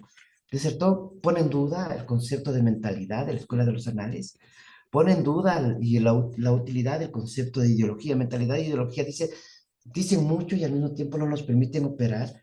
Lo que tenemos que ver son las prácticas de la representación, es decir, las reglas a partir de las cuales una representación está hecha y fabricada. Y es en base a reconstruir estas reglas de las prácticas de la representación que podemos ver los modos en cómo en un determinado momento se apropiaron los sujetos de su vida cotidiana, de sus acontecimientos, porque estos modos de apropiación están regulados por la lógica, regulados por la gramática, regulados por el tipo de documento. Una cosa es una carta, otra cosa es un informe oficial de un cronista y otra cosa es un intento de informe científico. Cada uno de esos textos tiene reglas y todas esas reglas trascienden la individualidad. Y si quiero comprender algo, ¿no es cierto?, de cómo está escrito, no basta con leer lo que está escrito y buscar su intención, sino ver las reglas de su composición, ¿sí? Lo que nos permitiría ver también cómo a partir de esas reglas es posible la agencia, lo que llamamos la agencia social, la agencia individual, la agencia colectiva. ¿No? Bien, pero además, dentro de esta dialéctica de la representación, dentro de esta práctica de la representación, que es una permanente apropiación, ¿sí? Cuando nos apropiamos algo, siempre hay un residuo que dejamos, ¿sí? El archivo cumple una función taxonómica, clasifica, ¿sí? Pero clasifica de acuerdo a reglas comunitarias, del Estado, de la nación, del grupo social, del futuro, ¿sí? Pero también vemos que el archivo tiene una función reguladora. Boris Groys, en un texto maravilloso que se llama Sobre lo Nuevo, dice que los archivos cumplen una función muy precisa, ¿sí? mostrar que la identidad debe ser siempre permanentemente fundamentada. Cada cierto tiempo, cada generación, hay que volver a dar un fundamento a la identidad que somos, pero es una identidad que no es esencial, que no es única, que es profundamente variable y que en esa variación es el lugar donde se disputa, pero en base a la documentación. ¿No? El archivo nos permite coproducir narraciones, pero las narraciones es el vehículo para producir verdades. Y la verdad, como todos sabemos, es el espacio más conflictivo que hay. No es aquello que quita los conflictos, al contrario, es aquello por los cuales todos luchan, por poseerla, por darle dirección o por darle un significado. Porque no, la verdad es el fundamento último de un archivo. Bien, ahora sí voy a dar paso a las preguntas. Empezamos por el colega que se fue. Por Fernando.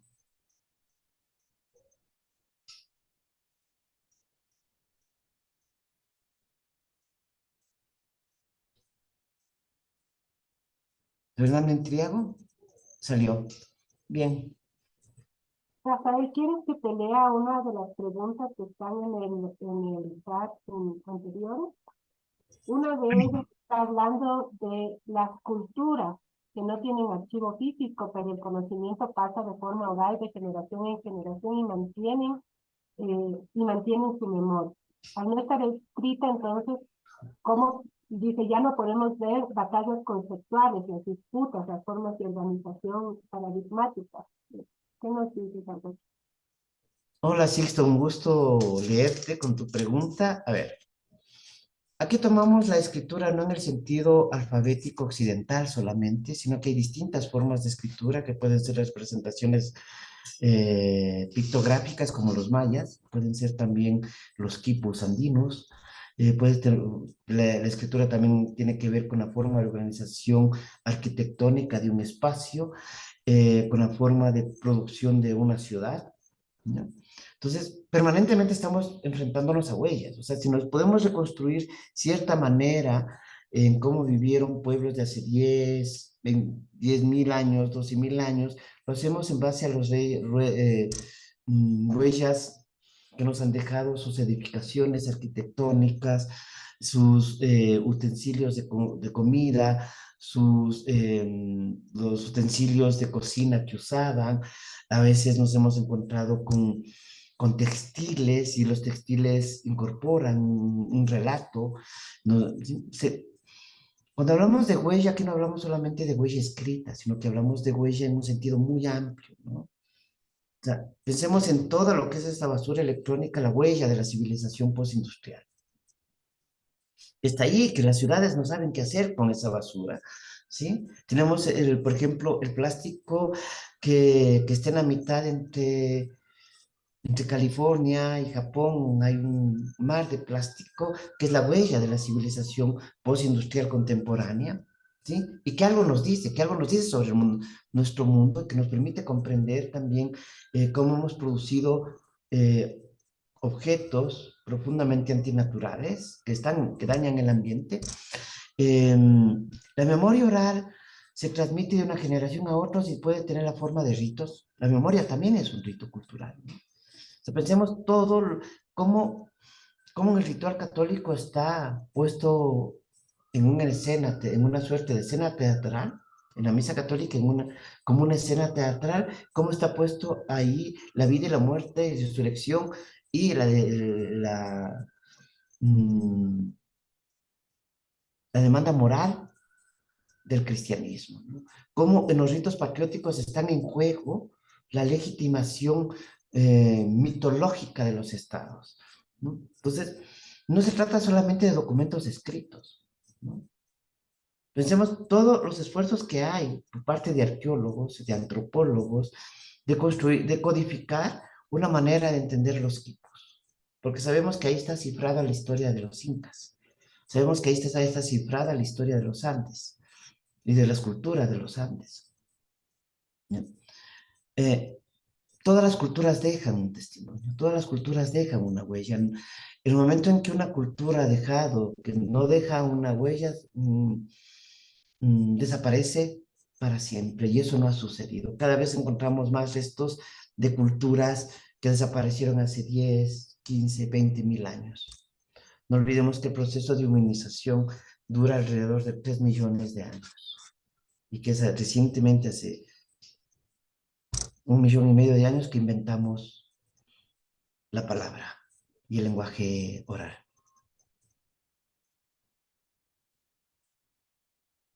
Gracias, Rafael. Hay otra pregunta anterior. Con todo lo expuesto me hace pensar en la importancia del rol político de los y las archiveros y archivistas en relación al trabajo que desempeñamos dentro de las instituciones, sobre todo aquellas que dependen del Estado. Es más bien una reflexión, no sé si nos puedes comentar. O sea, comparto plenamente lo que dice Julieta. O sea, sin el archivo no habría memoria política. Sin el archivo no habría memoria, por ejemplo, de la propiedad de la tierra, de la historia de los propietarios de la tierra. Sin los archivos no sabríamos qué hacían los propietarios, qué sembraban, cómo vendían, cómo una propiedad pertenece a una familia 100, 200 años, y eso nos permite tener una representación, los archivos, ¿no? Sin los archivos no habría memoria cultural, no habría memoria política, no habría memoria del conocimiento. O sea, son gracias a los archivos que surgen en la emergencia de la tradición occidental en el siglo III, IV, que va acompañado también con grandes archiveros, que se mantienen los textos de Platón, los textos de Lucrecio, los textos de Aristóteles, de Demócrito, y que van a resurgir, ¿sí? Porque quienes han hecho archivo, los copistas que copiaban los textos, sí, hacían el mismo texto, pero hacían el trabajo de mantenerlo vivo. Gracias a ellos podemos nosotros hablar de la República de Platón, podemos hablar del texto acerca del alma de Aristóteles, podemos referirnos a las grandes tragedias de Sófocles, ¿sí? O hablar de ese maravilloso poema, libro científico como es La naturaleza de las cosas de Lucrecio, ¿no? O sea, de hecho hay una historia, se cuenta una historia, se supone que el texto de Lucrecio, La naturaleza de las cosas, es un texto que desapareció en el siglo IV, y que fue hallado por un renacentista que buscaba en los archivos de las abadías antiguas, los textos antiguos. Fue hallado una sola copia en una abadía alemana cercana del Rin en 1400, hizo 2 copias, y en base a esas 2 copias, según este autor, ¿no es cierto? Según el autor que cuenta la historia, surge la física moderna, ¿sí? Y quien cuenta parte de esa historia no es nada más, es el gran historiador de la ciencia, como es Michel de Certeau. Michel Serres, ¿ya? En cómo un libro antiguo contribuye a producir el mundo moderno. Sin la gente que hace archivos, no tendríamos memoria de la colonia, porque ellos han guardado las crónicas, han protegido las crónicas de que sean quemadas, destruidas, porque hubieron momentos en que las crónicas fueron atacadas porque hablaban mal de España, y hubieron intentos de quemar las crónicas, ¿no? Lo mismo ha pasado pensemos que en algún momento aquí en el país se dio lamentablemente la experiencia de que un teniente político se le ocurrió quemar una parte del archivo porque no cabía en la oficina. Recuerdo que muchos historiadores del país saltaron, porque claro, estaba quemando la memoria de la tierra, la memoria de los campesinos, ¿sí? Y en ese sentido, quienes hacen archivo son los guardianes, y gracias a ellos tenemos memoria histórica, es lo que puedo decir. Gracias, Rafael. Tú has puesto, has dejado la posibilidad de que los compañeros puedan alzar la mano y de viva voz comunicarse sus inquietudes. No sé si es que Damaris o alguien más quiere hacer su consulta de forma oral. Alexander, por favor.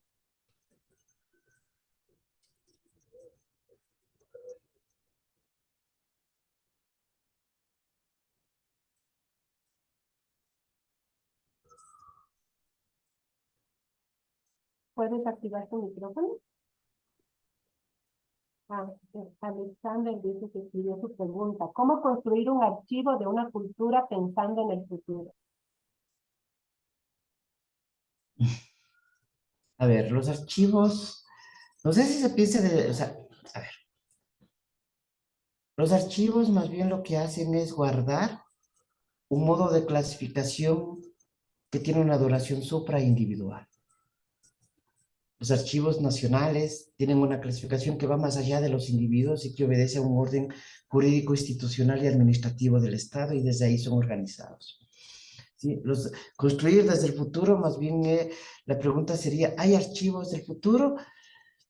O sea, si haríamos caso a los arqueólogos del saber del futuro contemporáneo, te diría sí, pero se está guardando ahí las utopías del futuro que fueron, ¿no? Que de alguna manera el siglo XX produjo utopías del futuro que no sucedió tal como quisieran esas utopías, por lo tanto no se construye un archivo desde el futuro, se construye un archivo para guardar, ¿sí? El pasado, posiblemente de las adversidades que puedan venir por el futuro, ¿no? O sea, la antigüedad perdió mucho cuando se quemó la biblioteca de Alejandría.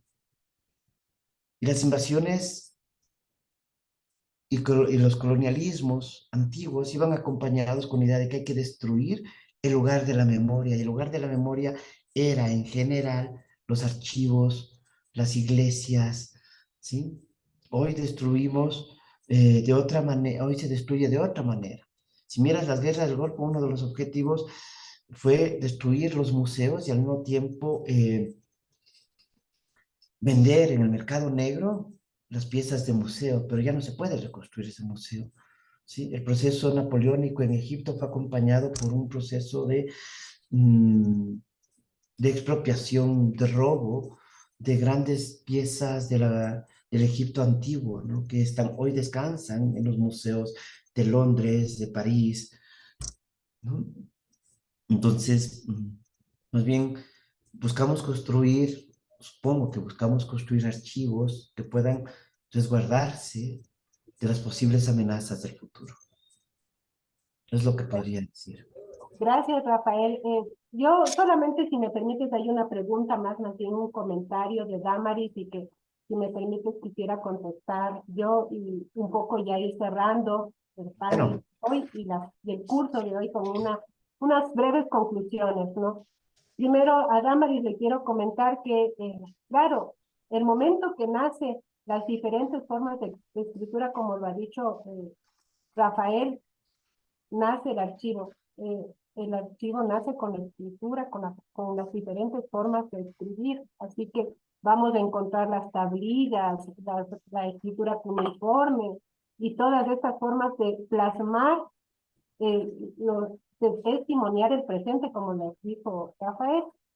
Ahí, desde allí ya tenemos un archivo, porque además al principio de la civilización servían, como lo dijo en cambio Mayra en su exposición ayer, servían para la organización de los estados y de las sociedades, testimoniar la posesión de tierras, testimoniar los privilegios en un momento, y los archivos eclesiásticos en el medioevo, por supuesto, acompañaban este intento de las élites, de los príncipes, de los reyes, de los feudales, de garantizar sus tierras, sus privilegios, legitimaban sus privilegios. Eso solamente para que tengamos presente que el archivo, como lo dijo ayer Mayra y como lo dijo también María Cristina, nace con la escritura y es una práctica muy antigua que, si bien no estaba tecnificada o no tenía unos procesos, nace con la escritura. Así que eso hay que tenerlo presente y sentirnos muy contentos y orgullosos de esta profesión que tenemos los archivistas. Para cerrar, quisiera partir por lo dicho hoy y voy a tratar de relacionarle con las otras clases. El archivo, el arqué, que es una palabra que ahora la encontramos, como refirieron las docentes en estos 2 días, en mucha bibliografía, visto desde muchas disciplinas y desde muchas ciencias. El arqué tiene esta capacidad de normar y de crear discursos. Y luego también hay que pensar que las tecnologías de la información y las tecnologías en general nos van imponiendo una forma de documentar y unos soportes, ya lo acabo de decir, la escritura cuneiforme en un momento y ahora el papel impreso o el documento electrónico. Es decir, que en el transcurso del tiempo, como lo ha dicho Rafael, vamos dejando unas huellas, una escritura en diferentes soportes, de diferentes formas. Y por otro lado tenemos también estas crecientes funciones del Estado, ¿no? Ya vemos que son las élites y el poder en principio que se sirven de los documentos para garantizar, para tener testimonio de unos privilegios. Y luego el Estado, reciente, nuestro Estado democrático también tan inmenso, tan grande, con muchísimas funciones, va documentando sus acciones desde esta oficialidad para permitir unos relatos, testimoniando unas acciones desde un discurso, pero permitiendo también unos relatos.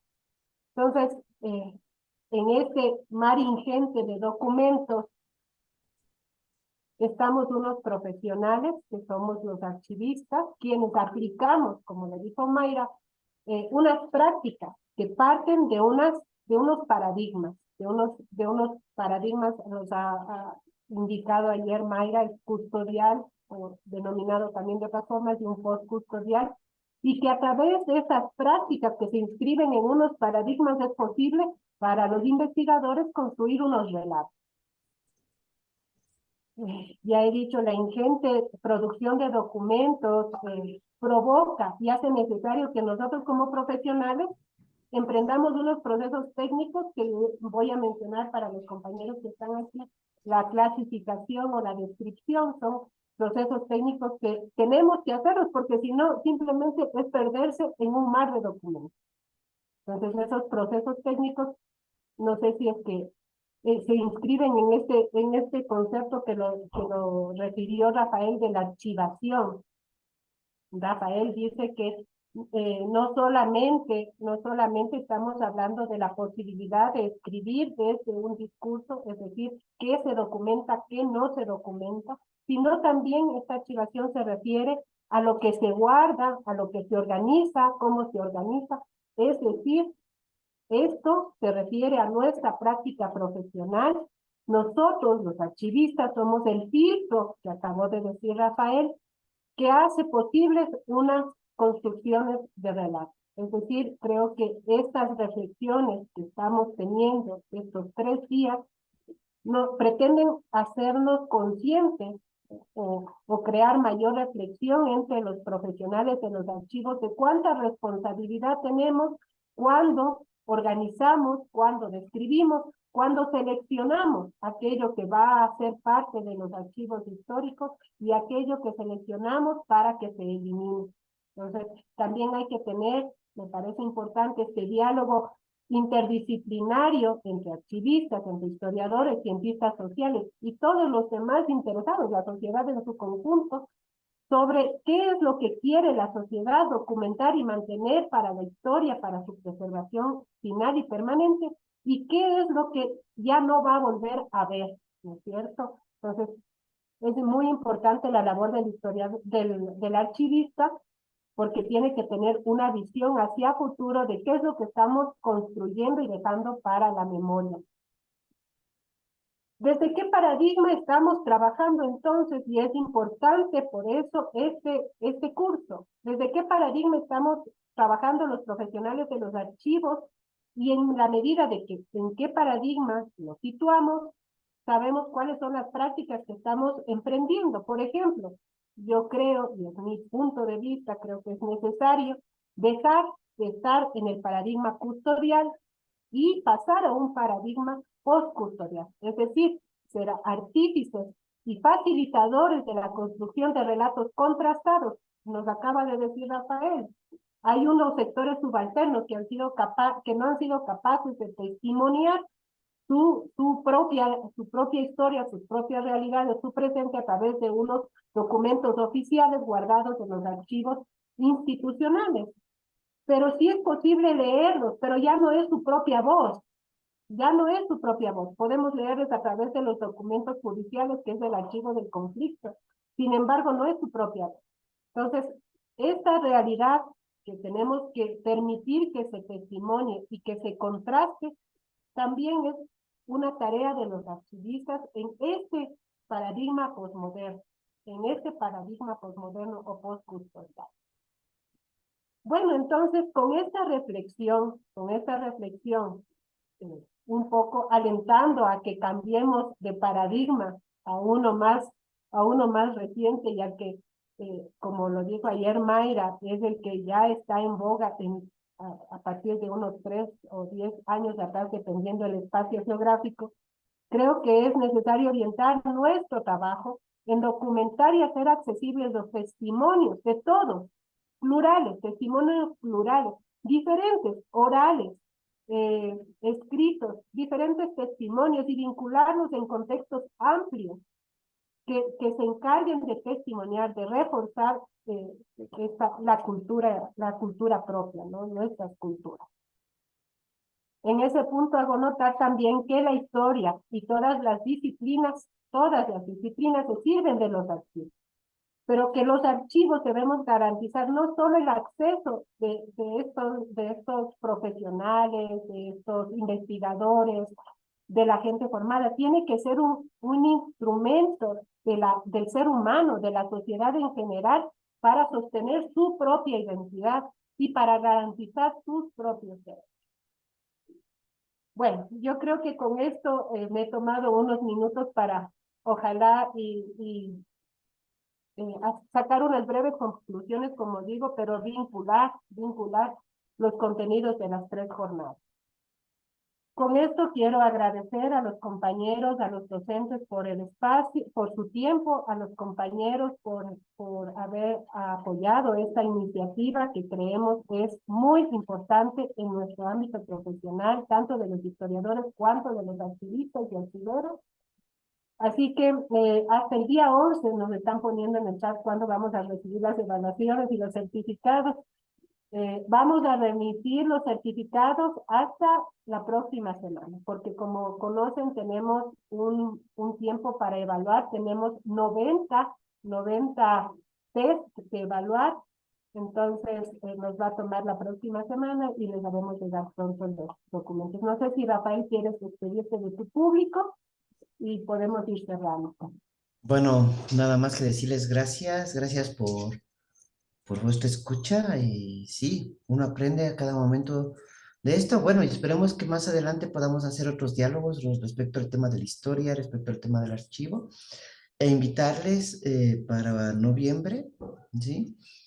Acá vamos a inaugurar en el Ecuador, en la Universidad Central del Ecuador, la primera escuela de historia en una universidad pública, algo que no sucede en otros países latinoamericanos. Nosotros creamos esta escuela recién este año y la vamos a inaugurar en noviembre y espero que podamos transmitir también todos los eventos que estamos programando para esa inauguración. Y bueno, nada más que agradecerte a ti, Alejandra, y agradecerle a cada uno de ustedes por la atención y por sus preguntas. Muchas gracias. Gracias, Rafael. Entonces, hasta pronto. Síganos, por favor, en redes sociales. Un abrazo a todos y buen fin de semana. Un abrazo. Gracias. Gracias.